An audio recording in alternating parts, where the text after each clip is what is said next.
Morning आपण माने समस्त भलरे थे बोली मोर आशा याते सकाले उठी कि मु जाउचे तो देखमा बाहर केनता अच्छे जे देखि पारथे पिला माने ब्रश करी कि फेरुचन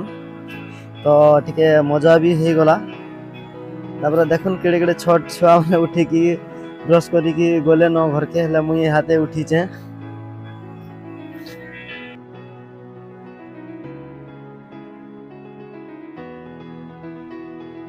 चलो ना के का अच्छे देखमा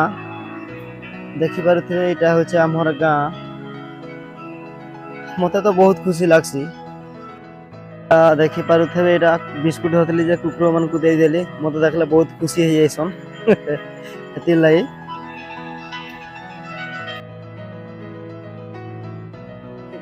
एटा हम याते चाष जमी आड़े आई पड़ीछु चाष काम जहार सब सुख ताहार बोलसन देखि पारुथे हमर गाँ एटा धान चाष होइचे बहुत बढ़िया लागुचे ना समतल अंचलटा नुहे थिला ई फेस भी एते भल ना बा जंगल पाख गाँटा हमर चाष काम चलीचे।